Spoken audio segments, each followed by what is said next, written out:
내일 이재명 민주당 대표가 검찰에 출석하여 대장동 위례 신도시 개발 사업 의혹에 대해 조사를 받을 예정입니다. 이재명 대표가 검찰에 출석하겠다고는 했지만 주중에는 일을 해야 하니 휴일에 출석하겠다고 수사팀에 일방적으로 통보하는 등 소환 일정과 조사 방식까지 검찰과 협의하겠다는 등의 오만을 보여왔습니다. 세상에 어떤 피의자가 동네 마을 나가듯 소환 일정을 검찰에 일방적으로 통보하고 조사 방식을 흥정할 수가 있는 것입니까?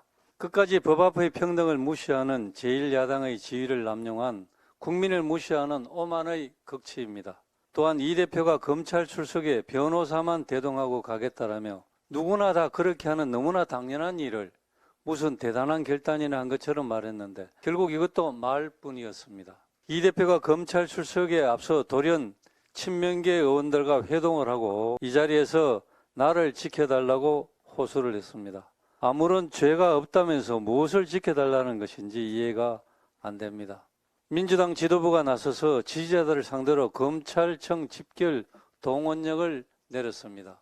지지자들의 중앙지검 집결을 독려하며 그야말로 검찰 급박에 혈안이 되어 있습니다.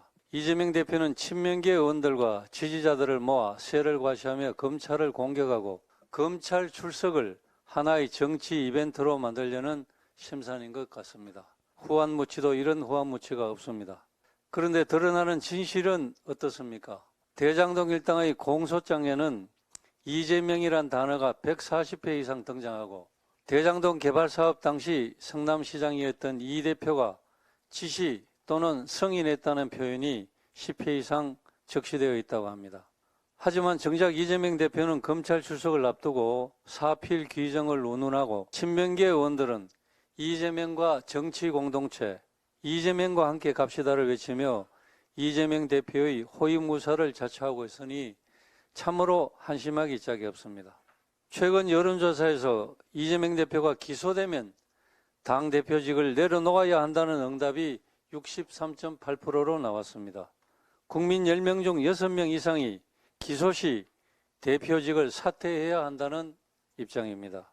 상황이 이렇게 엄중함에도 민주당은 검찰이 진실을 왜곡하고 야당 파괴에 몰두하고 있다고 열을 올리고 있습니다. 심지어 장외투쟁 카드도 만지작거리고 있다고 합니다. 그렇게 길바닥에서 조국 수호를 외치던 민주당이 이제는 제명 수호를 외칠 준비를 하고 있다는 것입니다. 이도 모자라 민주당은 이 대표에 대한 체포영장이 발부되면 체포동의안을 부결시키겠다는 엄포까지 놓고 있습니다. 법과 원칙은 안중에도 없고 오직 이재명 대표를 지키기 위해 거대 의석을 무기로 국민을 향해 선전포고를 한 것과 다를 바가 없습니다. 이재명 대표 제발 그만하십시오.